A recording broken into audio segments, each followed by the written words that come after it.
Hello everyone, this is Divyanshi Sharma from English class. Extend you a very warm welcome. Today we have poem number 3 from your English book Beehive. The name of the poem is The Rain on the Roof, which is written by Coates Skinny. If we talk about the poem, so basically as the title reflect that in this poem the writer is talking about the rain. So basically this is a nostalgic poem, and in this poem the writer is memorizing his bygone days and he is missing his mother. So the poem The Rain on the Roof talk about the poet's varied reaction to the sound of the raindrops falling on the roof of his house. He says that the raindrops at night are like the tears shed by the sad, and as well as the writer is trying to show that when the sky is covered with dark cloud and it starts raining, have you ever listened to the patter of the soft rain on the roof? What thoughts flash through your mind as you heard this melody of nature? So, student, if we read this poem, so we will know that what the writer was feeling when he was writing this poem. And if we talk about the writer, so Coates Skinny was an American lawyer, politician, journalist, and poet who wrote Rain on the Roof. It could be said that this poem established the name of the Coates Skinny as a popular poet, and he was born in 1826 and died in 1904. So let's start the poem line to line. When the humid shadow over all the starry spare and the melancholic darkness, gentle waves in rainy tears, what a bliss to press the pillow of a cottage chamber bed and lie listening to the patter of the soft rain overhead. So, when the humid shadow hover means here move in air, and humid means full of moisture. तो कवि यहाँ पर कह रहे हैं कि जब आकाश में आर्द्रता से भरे हुए मतलब मॉइस्चर से भरे हुए बादल आ जाते हैं, all over the starry sphere मतलब पूरे तारों से भरे आकाश में जब अचानक से बारिश वाले बादल आ जाते हैं, मीन्स काले काले बादल आकाश में आ जाते हैं, and the melancholic darkness gentle weep in rainy tears, तो वो कह रहे हैं तभी वो अंधेरा जो होता है वो ऐसा उसे दिखा रहे हैं कि वो बहुत ही ज़्यादा अंधेरे को मेलनकॉलिक बता रहे हैं. मेलनकॉलिक मीन्स सैड, कि मतलब वो अंधेरा बहुत ही ज़्यादा उदास होता है. मीन्स अचानक से तारों से भरे आकाश में जब ये बादल आ जाते हैं तो उस बादल को रिफ्लेक्ट कर रहा है कि वो काले बादल जो हैं वो आकाश में तारों से भरे हुए आकाश को ऐसा दिखाते हैं जैसे कि वो बहुत ही ज़्यादा उदास हैं. तभी वो बादल कैसे करते हैं, जेंटली वीप इन रेनी टीयर्स, तभी वो बादल रेनी टीयर्स में मतलब बारिश की बूंदों की तरह रोने लगते हैं. मतलब जो बारिश की बूंदें हैं वो उन्हें रेनी टीयर्स से रिफ्लेक्ट कर रहा है, कि मतलब उसे रेनी टीयर्स से कंपेयर कर रहा है, कि बारिश की बूंदें जो हैं उसे आंसुओं से वो कंपेयर कर रहा है. कि आकाश में जब अचानक से काले बादल आ जाते हैं, फिर उस अंधेरा जो होता है वो बहुत ही ज़्यादा शांत होता है, फिर वो बादल जो है रोने लगता है, और जो बूंदें हैं वो उसे आंसुओं से कंपेयर कर रहा है, बारिश की बूंदों को. What a blest to press the pillow of cottage chamber bed. Blest means happy, blest means happy, and cottage chamber वो अपने बेडरूम की बात कर रहा है, कि जब कितना मतलब अच्छा होता है जब वो अपने बेडरूम में लेटा हुआ होता है और वो अपने सिर को अपनी पिलो पर रखे हुए होता है. And lie listening to the patter of the soft rain overhead, और वो तब जो है वहाँ पर लेटे हुए अपनी छत पर बारिश की सॉफ्ट बूंदों की साउंड को सुन रहा होता है. पैटर यहाँ पर क्या रिप्रेजेंट कर रहा है, साउंड ऑफ द रेन, कि वो अपने रूम में अब कभी यहाँ पर जो है अपने रूम में लेटा हुआ है और वो ये याद कर रहा है कि कितना अच्छा लग रहा है जब ये बारिश की बूंदें उसकी छत पर जो है साउंड कर रही हैं और वो उसे सुन रहा है. वो कहता है अचानक से आसमान में, तारों से भरे आसमान में काले काले बादल आ जाते हैं, फिर उस मेलंकोलिक डार्कनेस, उदास हुए बादलों से आंसुओं की बारिश होती है। मतलब आकाश से जो रेन होती है वो उसे आंसुओं की बारिश कह रहा है। और वो कहता है कि तब कितना अच्छा लगता है अपने रूम में लेटकर उन सारी अपनी रेन की जो है रेन के साउंड को सुनना। So this is the first stanza, and in this stanza writer is memorizing the his memories and he is listening the sound of the music. So let's talk about the literary devices used in this stanza. So first the literary devices, rhyming scheme जो use हुई वो use हुई है ABCBDEFE, इस sequence में rhyming scheme use हुई है। And जो नेक्स्ट जो है लिटरेरी डिवाइस है वो क्या है, alliteration, the repetition of a consonant sound in 2 or more consecutive words. मतलब अलिट्रेशन जो होता है वो जब 2 या 2 से अधिक कॉन्सोनेंट वाले वर्ड्स का बार बार रिपीटेशन होता है, मतलब बार बार उद्ग्रत होते हैं। लाइक आपने देखा होगा फर्स्ट लाइन में ह्यूमिड एंड होवर, दोनों इसमें क्या कौन सा साउंड है, एच साउंड रिपीट हो रहा है। एंड स्टारी स्पेयर, अब इसमें एस स्टार में भी है और स्पेयर में भी है, तो यहाँ पर एस साउंड का रिपीटेशन हो रहा है। एंड प्रेस एंड पिलो, यहाँ पर पी साउंड रिपीटेड हो रहा है। And lie and listening, L sound is repeating. So यहाँ पर इन सारी लाइन्स में इन वर्ड्स को देख के क्या पता चल रहा है कि यहाँ पर कौन सा जो है लिटरेरी डिवाइस है, alliteration. And next one is onomatopoeia, the use of the sound words to create a dramatic effect and ordinary imaginary. मतलब जब जो है किसी साउंड की बात की जाती है तो वहाँ पर कौन सी लिटरेरी डिवाइस होती है, ओनोमोटोपोइया। तो यहाँ पर आपने देखा था कि रेन की साउंड को किससे बता रहे थे, पैटर, मीन्स पैटर का जो साउंड हो रहा था उससे बता रहे थे कि वो रेन का साउंड है। तो यहाँ पर जो है ये कौन सी लिटरेरी डिवाइस है, onomatopoeia. Patter is the use of sound words, it is the sound made by the rain drops falling on the roof top. मतलब पैटर जो है वो रेन ड्रॉप का जो साउंड होता है उससे बोलते हैं, और ये कब होता है, जब जो है छत पर रेन की बूंदें पड़ती हैं। And next literary device is personification, treating a non living thing as a living being. Means जो नॉन लिविंग चीज़ें हैं उन्हें जब हम लिविंग बीइंग के रूप में कंपेयर करते हैं तो वहाँ पर कौन सी जो है लिटरेरी डिवाइस होती है पर्सोनिफिकेशन। तो यहाँ पर आपने देखा होगा कि डार्कनेस को लिविंग बीइंग बता रहे थे। Darkness has been personified when he says that it is sad. मतलब अंधेरा को उसने बताया है कि वो उदास था। तो उदास तो ह्यूमन बीइंग होते हैं, अंधेरा उदास था, ये तो उसे क्या कर रहे हैं, पर्सोनिफाई कर रहे हैं। मतलब उस निर्जीव चीज़ को भी वो, हमारे जो है फीलिंग को भी वो उसे क्या बता रहे हैं, उसे जीवित कर रहे हैं। तो यहाँ पर पर्सोनिफाइड हो रहा है क्या, darkness has been personified when he says that it is sad. मतलब डार्कनेस यहाँ पर पर्सोनिफाई हो गया जब उसने उसे सैड से कंपेयर किया कि वो सैड था darkness. So let's move to the next stanza.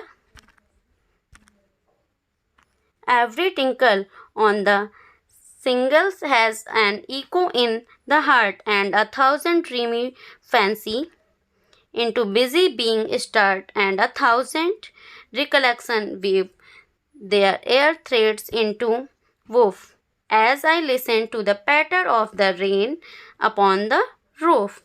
Every tinkle, tinkle means क्या होता है यहाँ पर, शॉर्ट साउंड, मतलब प्रत्येक जो छोटी सी ध्वनि आ रही थी ऑन द सिंकल्स। ये सिंकल्स मीन्स होता है जो टाइल्स होती हैं, मतलब छत पर लगी हुई जो टाइल्स हैं जो उसको बोल रहे हैं। Has an echo in the heart, मतलब जितनी भी बूंदें जो हैं छत की टाइल्स पर पड़ रही थी उनका एक इको हो रहा था, मतलब वो ध्वनि जो है प्रोड्यूस हो रही थी, मतलब वो गूंज रही थी, वो उनके हृदय में गूंज रही थी। And 1,000 dreamy fancy into busy being start, और तभी क्या होता है कि हजारों जो हैं स्वप्न वाली उनकी इच्छाएं, fancy means desire, into busy being start, अब वो जो हैं जैसे वापस आने लगती हैं, वो उनको पुरानी सारी जो है उनकी अपनी डिज़ायर्स जो हैं वो सारी इनको याद आने लगती हैं।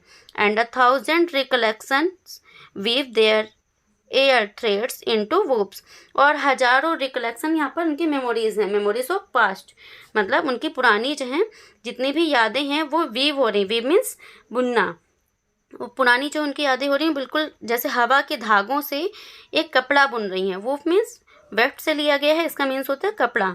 तो हजारों जो हैं उनकी जो यादें हैं, इस जो साउंड हो रही है उससे जैसे लग रहा है उनकी हजारों यादें एक कपड़े के रूप में बुनी जा रही हैं। पुरानी जो उनकी पास्ट मेमोरीज हैं वो सारी बुनी जा रही हैं कपड़े के रूप में।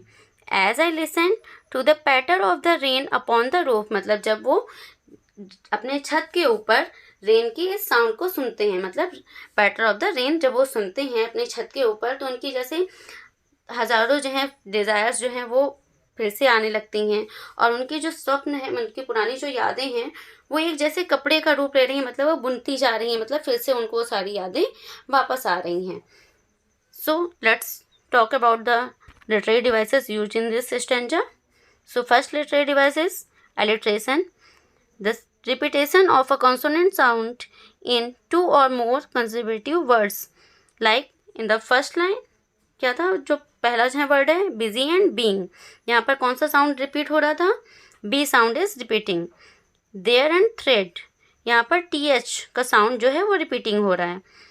Rain and roof, R sound is repeating. So इससे हमें क्या पता चल रहा है कि यहाँ पर इन सारी लाइन्स में, इन सारे वर्ड्स में कौन सा लिटरेरी डिवाइसेस है, alliteration. And the next literary devices which is used in stanza number 2, that is onomatopoeia. The use of sound words to create a dramatic effect and ordinary imaginary, मतलब sound वाले words जो दिखाते हैं वो कौन सी होती है लिटरेरी डिवाइस, ओनोमोटोपोइया। तो ट्विंकल एंड पैटर, दो यहाँ पर जो हैं साउंड वर्ड्स यूज़ किए गए थे, sound made by the rain drops, means twinkle का साउंड मतलब हल्का सा छोटा सा साउंड, और पैटर जो रेन की साउंड होती है, तो वो ये दो वर्ड्स यूज़ हुए हैं। तो यहाँ पर ये कौन सी लिटरेरी डिवाइस है, onomatopoeia. And the last one is personification, treating a non living thing as a living being. अब ये जो है आपने देखा होगा कहाँ पर, recollection in personified when he says that they weave dreams, मतलब उन्होंने रिकलेक्शन वर्ड का यूज़ किया था और उन्होंने कहा था कि वो उसे उनके स्वप्न बुन रहा है। तो स्वप्न बुनने मतलब स्वप्न बुने नहीं जाते हैं, तो ना ही यादें जो हैं बुनी जाती हैं। तो वो रिकलेक्शन वर्ड को पर्सोनिफाई कर रहा था जब उसने बोला था दे वीव ड्रीम्स। तो इसलिए यहाँ पर पर्सोनिफिकेशन जो शो कर रहा है वर्ड वो कौन सा है, recollection. So let's move to the last stanza of this poem. Now, in memory comes my mother, as she used in years agone, to regard the darling dreams ere she left them till the dawn. Oh, I feel her fond look on me as I list to their refrain which is played upon the shingle by the patter of the rain. सो अब यहाँ पर कवि अपने mummy को याद कर रहा है, अपनी मदर को याद कर रहा है। Now in memory comes my mother, अब उनकी यादों में कौन आ गई हैं, उनकी मदर आ गई हैं। ऐसे यूज्ड इन ईयर्स अगो, अगोन मतलब वो बहुत साल पहले जैसा वो किया करती थी। क्या किया करती थी, अगोन यहाँ पर अगो का सेंस है, बहुत साल पहले जो उनकी मम्मी किया करती थी वो उनको अब याद आ रहा है। वहीं रूम में लेटे लेटे उनको जो बारिश की बूंदें सुनते सुनते अब उनको अपनी मम्मी की याद आ गई है। To regard the darling dreams, ere यहाँ पर रिप्रेजेंट कर रहा है before, ere means before. She left them till the dawn, dawn means next day. तो मतलब अगली रात में सोने से पहले उनकी मम्मी जो है जब उनको उनके रूम में अगले सुबह तक के लिए छोड़ के जाती थी तो वो उनको एक बार देखने के लिए आती थी। और ड्रीमर्स यहाँ पर कवि अपने आप को रिप्रेजेंट कर रहा है और शायद वो अपने सिबलिंग्स को भी रिप्रेजेंट कर रहा है, क्योंकि ये प्लूरल वर्ड्स में है। तो प्लूरल वर्ड में ड्रीमर का यूज़ हुआ है, तो यहाँ पर कवि अपने साथ अपने सिबलिंग्स को भी रिप्रेजेंट कर रहा है कि जब उसकी मदर क्या होता था, अगली सुबह के लिए रात भर के लिए उसे अपने रूम में छोड़ के जाती थी कमरे में, तो वो उसको एक बार सोने से पहले उसे देखने आती थी। O I feel her fond look on me as I list to their refrain which is played upon the shingle by the patter of the sound.